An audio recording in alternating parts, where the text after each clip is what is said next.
So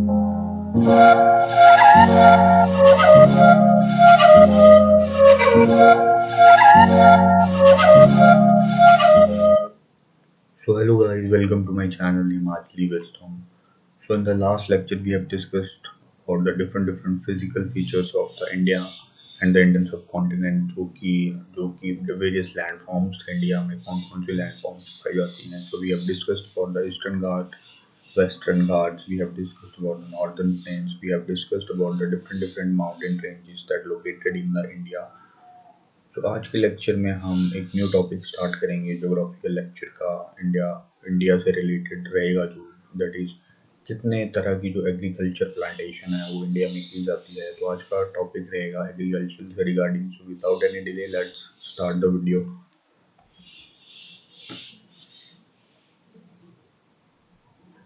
तो आज का टॉपिक रहेगा एग्रीकल्चर इन इंडिया. तो हम डिफरेंट एग्रीकल्चर्स के बारे में डिस्कस करेंगे कि what type of the agricultures are happened in the India. तो इंडिया में कितने वेरियस तरह की जो एग्रीकल्चर टेक्निक्स को अपनाया जाता है उसके बारे में डिस्कस करेंगे. सो स्टार्ट करते हैं इस वीडियो को.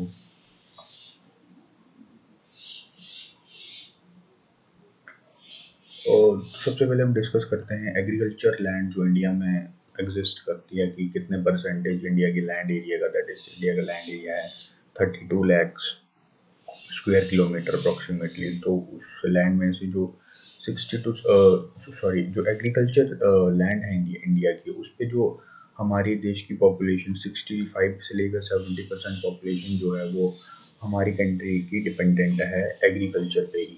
दैट इज़ वो अपने डेली नीड्स के लिए एग्रीकल्चर पे और रॉ मटेरियल्स के लिए जो है वो एग्रीकल्चर पे डिपेंड रहना पड़ता है हमारी मोस्ट ऑफ द पॉपुलेशन को. एंड जो इसमें से जो 48% पॉपुलेशन है हमारी इंडिया की वो अपनी जो जीविका है दैट इज जो किसान हैं जो फार्मर्स हैं वो अपना लाइवलीहुड जो है वो एग्रीकल्चर के ही मीडियम से कमाते हैं. एंड इंडिया का जो एरिया है that is 32 lakh square kilometre का जो एरिया है उसमें जो 43% लैंड जो है वो कल्टीवेटेड है, मतलब वहाँ पे जो है एग्रीकल्चर की जाती है. और हमारा जो फॉरेस्ट एरिया है इंडिया का वो है 22.51% और 57%. एंड जो वेस्ट लैंड है जहाँ पे किसी भी प्रकार की कोई खेती नहीं की जाती है, यानी कि जो अनकल्टिवेटेड लैंड है जो और जो डेजर्टेड लैंड है उसी जो हम वेस्ट लैंड भी बोलते हैं उसका परसेंटेज रहता है 6.29%. तो these are the three figure जो आपको एग्जाम परस्पेक्टिव से याद रखते हैं कि इंडिया का कितना फॉरेस्ट एरिया है, कितना कितना परसेंट उसका कल्टिवेटेड एरिया है एंड ऑल दैट.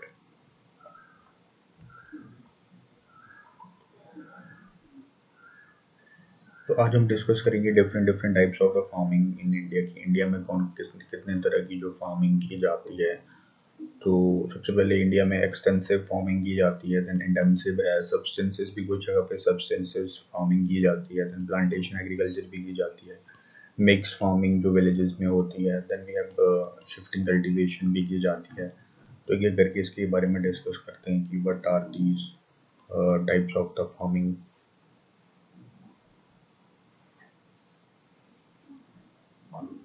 तो फर्स्ट सबसे पहले आते हैं हमारे पास subsistence type of the farming.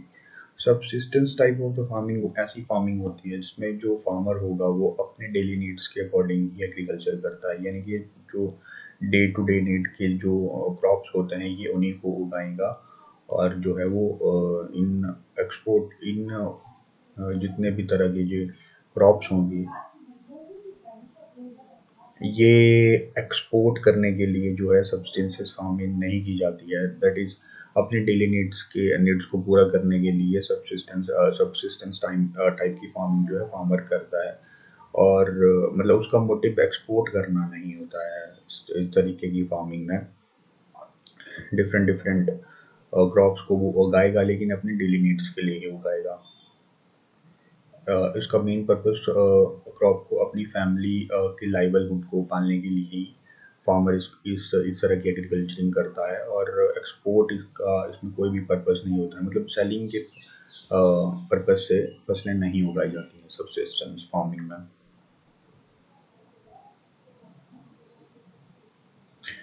Next cultivation type आता है हमारे पास झूम कल्टीवेशन। इस तरह की जो कल्टीवेशन है मेनली जो नॉर्थ ईस्टर्न एरियाज हैं हमारे, जैसे मिजोरम हो गया, नागालैंड हो गया, असम हो गया, इस तरह के जो सेवन सिस्टर्स हैं वहाँ पे जो है इस तरह की शिफ्टिंग कल्टीवेशन की जाती है। इसे झूम कल्टीवेशन भी कहते हैं। इसे झूम कल्टीवेशन या शिफ्टिंग कल्टीवेशन इसलिए कहते हैं क्योंकि इसमें पर्टिकुलर जो फॉरेस्ट एरिया होगा उसको सबसे पहले जलाया जाएगा, और मतलब जितने भी उसकी क्रॉप्स होंगी, वेस्टलैंड होगा, उसको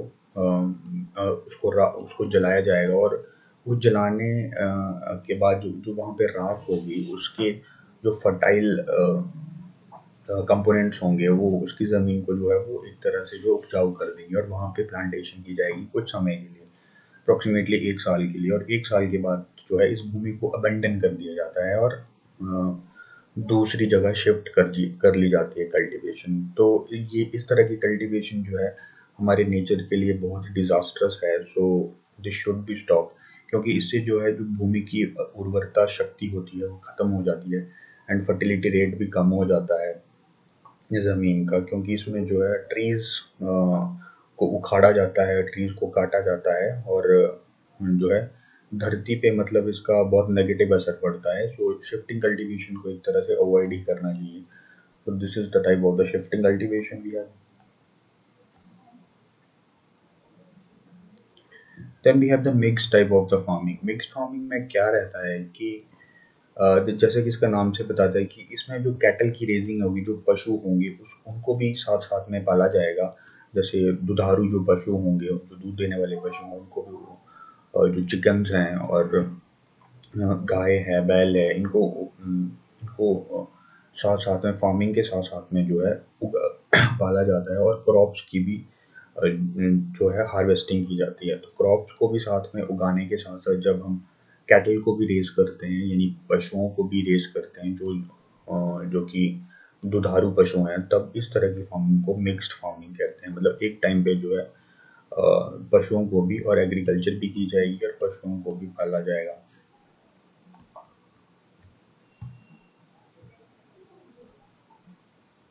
अब हम देखते हैं extensive type of the farming. Mainly जो extensive type of the farming होती है ये डेवलप्ड नेशंस में दी जाती है। फॉर एग्जांपल कुछ इंडिया के जो एरियाज हैं वहाँ पे भी एक्सटेंसिव फार्मिंग होती है, लेकिन मोस्ट ऑफ द टाइम ये जो डेवलप्ड नेशन है, फॉर एग्जांपल जैसे यूएसए है, वहाँ पे इस तरह की फार्मिंग की जाती है। तो इस तरह की फार्मिंग में क्या होता है कि जो लैंड एरिया होता है वो बहुत बड़ा होता है, लेकिन वहाँ की पॉपुलेशन जो होती है वो बहुत कम होती है। तो पॉपुलेशन को की नीड को ध्यान में ना रखते हुए यहाँ पे जो है बहुत बड़े बड़े एरियाज पे जो है फील्ड्स पे फसलें उगाई जाती हैं, और इसमें जो लेबर कॉस्ट रहता है वो बहुत ज़्यादा कम रहता है। तो इसमें जो लेबर के स्थान पे जो है अच्छी नई नई टेक्नोलॉजीज़ का यूज़ किया जाता है, और बहुत ही कम इक्विपमेंट्स के साथ जो है बहुत लार्ज एरिया पे जो है वो एग्रीकल्चरिंग की जाती है। जिस लाइक आप देख सकते हो यहाँ पे कि ये बिल्कुल लेटेस्ट टेक्नोलॉजी से जो है विदाउट एनी मच लेबर जो है यहाँ पे एग्रीकल्चर की जा रही है। तो और बहुत बड़ी मात्रा में क्रॉप्स को उगाया जाता है बहुत बड़े एरिया पे, जहाँ पे जो पॉपुलेशन साइज बहुत कम होता है, क्योंकि और एरिया बहुत ज़्यादा होता है। तो this is the extensive farming. अब हम देखते हैं intensive type of the farming. जो intensive type of the farming है ये हमारे इंडिया में की जाती है मोस्ट ऑफ द टाइम।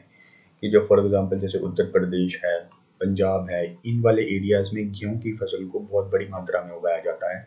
लेकिन जो लैंड एरिया होता है यहाँ पे ये बहुत कम होता है, और जैसे फॉर एग्जांपल इंडिया की पॉपुलेशन बहुत ज़्यादा है, it is the second most populous country in the world. So इसकी पॉपुलेशन को ध्यान में रखते हुए मतलब ऑलमोस्ट वर्ल्ड की 16% की पॉपुलेशन को खाना खिलाने के लिए इंडिया जो है इंटेंसिव फार्मिंग कराता है, जिससे कि मतलब बहुत थोड़ी सी लैंड में जो है बहुत बड़े पैमाने पे जो है वो खेती की जाती है। मतलब एक बहुत थोड़ी सी लैंड पे एक पर्टिकुलर जो है फसल उगाई जाएगी, पॉपुलेशन की नीड को ध्यान में रखते हुए सीजनल क्रॉप्स उगाई जाएंगी, और इसमें जो है लेबर का यूज़ बहुत ज़्यादा किया जाएगा, और बहुत ही ज़्यादा इसमें इक्विपमेंट्स का भी यूज़ किया जाता है, लेकिन बहुत बड़ी मात्रा में, और बहुत ज़्यादा जो है वो लेबर का भी यूज़ किया जाता है। एक्सटेंसिव फार्मिंग में लेबर का यूज़ कम होता था, एक्सपेंडिचर बहुत कम होता था, लेकिन इंटेंसिव फार्मिंग में बहुत थोड़े एरिया में बहुत ज़्यादा एक्सपेंडिचर किया जाता है, ताकि जो डेली नीड्स की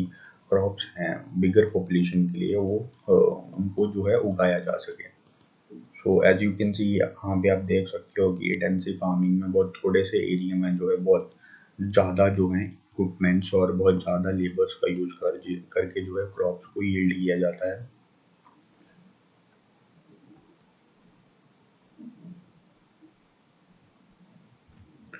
नाउ अब हम देखते हैं प्लांटेशन एग्रीकल्चर के बारे में, that what is the plantation agriculture. तो जो प्लांटेशन एग्रीकल्चर होती है, ये मेनली किसी देश की वो एग्रीकल्चर होती है जिसमें वो फसलें उगाई जाती हैं किसी देश के द्वारा, जिनका पर्पस उसे देश में सेल करना नहीं, बस बल्कि उसको दूसरी कंट्रीज में एक्सपोर्ट करना होता है, यानी ताकि जो है देश की इकोनॉमी के लिए रेवेन्यू जनरेट हो सके। तो एक तरह से इसमें जो है बहुत बड़ी मात्रा में जो है टेक्नोलॉजी का, अच्छे अच्छे इक्विपमेंट्स का यूज़ करके जो है किसी पर्टिकुलर फसल को बहुत बड़ी मात्रा में उगाया जाएगा। फॉर एग्जांपल आप देख सकते हो यहाँ पे कि कॉफ़ी प्लांटेशन की जा रही है बहुत बड़ी मात्रा में, और फॉर एग्जांपल जैसे असम में टी प्लांटेशन की जाती है बहुत बड़ी मात्रा में, और इसको बाहर के कंट्रीज में एक्सपोर्ट किया जाता है ताकि रेवेन्यू जनरेट कर सके कोई भी कंट्री अपने देश के लिए। तो जैसे कुछ टाइम्स के लिए शुगर, फॉर एग्जांपल पंजाब में बहुत बड़ी मात्रा में शुगर केन का उत्पादन किया जाता है। Then we have rubber, north eastern state में रबर का बहुत ज़्यादा उत्पादन किया जाता है। तो रबर, शुगर केन और कॉफ़ी और टी जो है, इस तरह की जो क्रॉप्स हैं ये प्लांटेशन एग्रीकल्चर में आती हैं। टू जो मतलब जो एक्सपोर्ट के रिलेटेड गुड्स क्रॉप्स होती हैं, जो एक्सपोर्ट करने लायक क्रॉप्स होती हैं, उनको प्लांटेशन एग्रीकल्चर में एक पर्टिकुलर फील्ड पे एक एट ए वन टाइम एक सिंगल क्रॉप को ही उगाया जाएगा।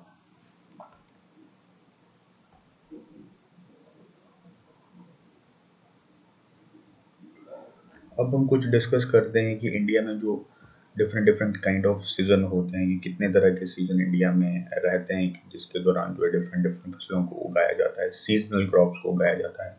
तो सबसे पहला हमारे पास रहता है रबी सीजन। तो जो रबी सीजन होता है, इसमें जो प्लांटेशन की जाती है वो सितंबर और अक्टूबर के मंथ में की जाएगी, और जो उसको हार्वेस्ट किया जाएगा यानी कि उसको जो काटा जाएगा, उसकी जो खेती ली जाएगी वो फरवरी और मार्च के मंथ में काटा जाता है उसको। और इसका सबसे अच्छा एग्जांपल है जो गेहूं और बारले होता है, वो इसका सबसे अच्छा एग्जांपल यहाँ पे आप देख सकते हो। Then we have the kharif season. Kharif season जो होता है उसमें जो प्लांटेशन को ग्रो किया जाता है वो जून और जुलाई के मंथ में ग्रो ग्रो किया जाएगा उसको, और जिसको हार्वेस्टिंग की जाएगी उसकी, वो अक्टूबर या नवंबर के मंथ में उसकी हार्वेस्टिंग की जाती है। तो जो खरीफ सीजन है उसमें जो राइस होते हैं हमारे, जो गे मक्की होती है, मिलेट्स होते हैं, और जो मूंगफली होती है, इस तरह की क्रॉप्स जो हैं वो खरीफ सीजन में उगाई जाती हैं। और तीसरी तरह का सीजन हमारे इंडिया में पाया जाता है जायद सीजन। मेनली हमारे पास तीन सीजन ही पाए जाते हैं इंडिया में, that is rabi season, kharif season और जायद क्रॉप्स। तो डिफरेंट डिफरेंट क्रॉप्स को इन तीन सीजनों में डिवाइड करके उगाया जाता है। तो जायद क्रॉप्स का सीजन मेनली जो स्प्रिंग सीजन रहता है in the month of the April, May और जून वाला जो सीजन रहता है, इसमें जो है मतलब कि आप बोल सकते हो कि खरीफ सीजन के साथ साथ में ही जायद क्रॉप्स को कुछ बीच में उगाया जाता है। और जायद क्रॉप्स में मेनली जो वेजिटेबल्स और फ्रूट्स होते हैं उनको उगाया जाता है। फॉर एग्जांपल जैसे क्यूकम्बर हो गया हमारे पास, वाटरमेलन हो गया, मस्क मेलन हो गया, इस तरह के जो फ्रूट्स और वेजिटेबल्स होंगे इनको जो है ग्रो किया जाता है जायद क्रॉप्स के अंडर, जायद सीजन के under.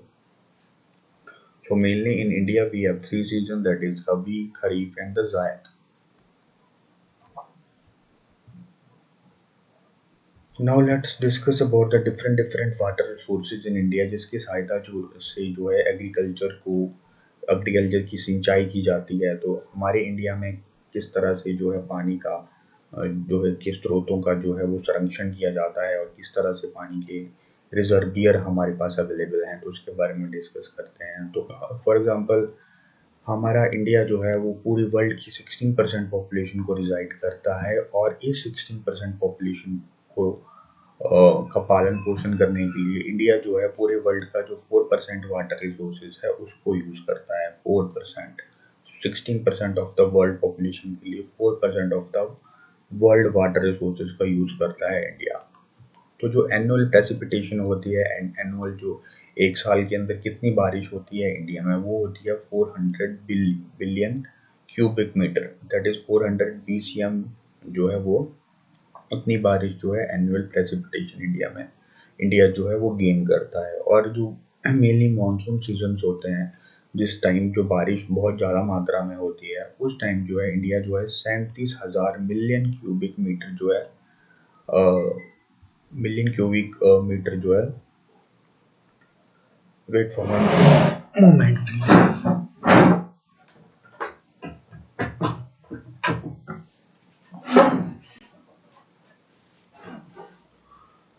Sorry for the interruption. So जो मानसून सीजन होता है मेनली, तो उसमें जो है इंडिया जो है 37,000 मिलियन क्यूबिक मीटर वाटर को जो है रिसीव करता है। और इसमें से जो क्या होता है कि जो 12,500 मिलियन क्यूबिक मीटर वाटर है वो इवेपोरेट हो जाता है 37,000 में से। और 37,000 में से जो 7,900 MCM है वो अंडरग्राउंड चला जाता है, मतलब वो ऊपर ज़मीन के नीचे रिस जाता है। और जो 16,600 MCM that is million cubic metre water है वो जो हमारे तालाब हो गए, रिवर्स होगी और डिफरेंट छोटे छोटे पॉन्ड्स हो गए, उसके द्वारा रिसीव किया जाता है। लेकिन हैरानी की बात है कि इन रिवर के पानी से सिर्फ जो है 6,600 मिलियन क्यूबिक मीटर पानी का ही यूज़ हम जो है सिंचाई के लिए करते हैं। एंड अब हम ये थे हमारे जो सरफेस वाटर रिसोर्सेज थे मेनली, जो कि सरफेस पे इंडिया इतना वाटर रिसीव कर सकते हैं। अब हम डिस्कस करते हैं जो 7,900 मिलियन क्यूबिक मीटर जो हमारे पास वाटर है, ये जब 7,900 MCM जो वाटर है जब ये अंडर ग्राउंड चला जाता है, तब जो है क्या होता है कि उसके बारे में डिस्कस करते हैं कि उसके अर्थ के अंदर जब 7,900 MCM जो है वो वाटर जब चला जाता है, तो जो उसमें से कितना परसेंटेज वाटर हम यूज़ करते हैं इरिगेशन के लिए, उसके बारे में डिस्कस करते हैं। तो जो 7900 MCM वाटर है ये ग्राउंड के अंदर चला जाता है इंडिया के ग्राउंड वाटर में। और इन 7900 MCM में से जो 4200 MCM होता है ये upper surface of the earth पे ही रह जाता है, यानी कि जो क्रस्ट है अर्थ का उसके नीचे तक सरफेस तक 4200 MCM ही पहुंचता है।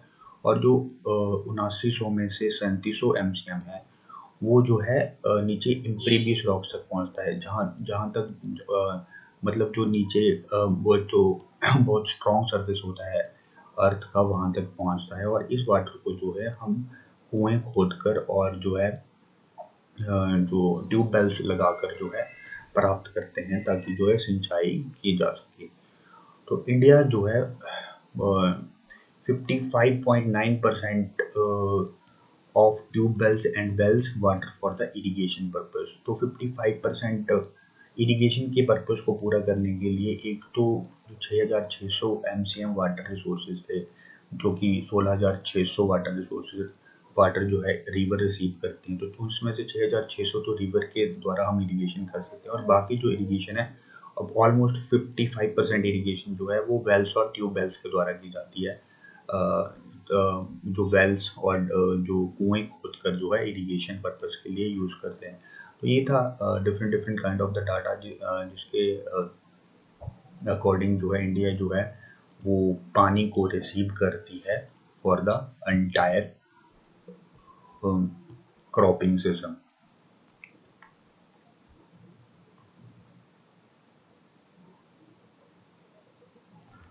अब हम कुछ main power resources of India के बारे में देखते हैं कि इंडिया में पावर की जनरेशन किस तरह से की जाती है, और जो मेन पॉइंट्स हैं जो इंडिया फ्रिक्वेंटली एग्जाम में क्वेश्चन पूछे जाते हैं पावर रिसोर्सेज ऑफ इंडिया, कहाँ की किसकी सहायता से जो है इंडिया जो है पावर रिसोर्सेज जनरेट करती हैं। तो इंडिया जो है uses almost all the renewable resources for the power production like hydropower, nuclear power and other power resources। तो इंडिया जो है 130 करोड़ जनता की नीड को पूरा करने के लिए जहाँ से मतलब विद्युत उत्पादन करती है, तो उसकी प्रोडक्शन के लिए इंडिया हाइड्रो पावर का भी यूज़ कर सकती है, न्यूक्लियर पावर का भी यूज़ करती है, और डिफरेंट डिफरेंट रीन्यूएबल रिसोर्सेज का यूज़ करती है ऑलमोस्ट। तो जो हाइड्रो पावर प्रोजेक्ट्स हैं उसके बारे में हम मेनली डिस्कस करते हैं, क्योंकि मोस्ट ऑफ द इंडिया का जो हाइड्रो पावर कैपेसिटी है वो हाइड्रो पावर यानी कि रिवर पे जो बांध बनाए जाते हैं उनकी सहायता से ही जनरेट की जाती है। तो हमारे पास सबसे पहला और सबसे इम्पोर्टेंट प्रोजेक्ट है भाखड़ा नंगल प्रोजेक्ट, जो कि जो सतलुज रिवर जिसका कुछ पार्ट हिमाचल प्रदेश में और कुछ पार्ट पंजाब में है। तो भाखड़ा नंगल प्रोजेक्ट जो है वो जो कि 518 मीटर लंबा है और 226 मीटर जो जिसकी ऊंचाई है, इसका यूज़ करके जो है पावर की जनरेशन की जाती है। सिमिलरली हमारे पास जब हम वेस्ट बंगाल और झारखंड में जाते हैं तब हमारे पास दामोदर वैली प्रोजेक्ट है, जो कि एक ट्रिब्यूटरी है गंगा रिवर की दामोदर। तो उस पर एक बांध बनाया गया है जिसकी वजह से कि के रिजल्ट में जो है हम हाइड्रो पावर की जनरेशन करते हैं। Then we have Hirakud project, और ये हीराकुद प्रोजेक्ट जो है ये दुनिया का सबसे लंबा प्रोजेक्ट है पूरे वर्ल्ड का, दैट इज 4800 मीटर लॉन्ग ये लंबा है। और ये महानदी रिवर पे जो है ये हाइड्रो पावर प्रोजेक्ट जो है बिजली के उत्पादन के लिए जो है वो स्थापित किया गया। Then we have the Tungabhadra project in Karnataka and the Telangana. हमारे पास तुंगाभद्रा प्रोजेक्ट है। तुंगाभद्रा रिवर है एक कर्नाटका, जो कि कर्नाटका और तेलंगाना के स्टेट के बीच में से निकलती है। तो तुंगाभद्रा रिवर पे जो है ये प्रोजेक्ट बनाया गया है और इस रिवर के नाम पे इसका नाम भी है। तो तुंगाभद्रा रिवर प्रोजेक्ट जो है वो कर्नाटक और तेलंगाना के लिए हाइड्रो पावर की जनरेशन करता है।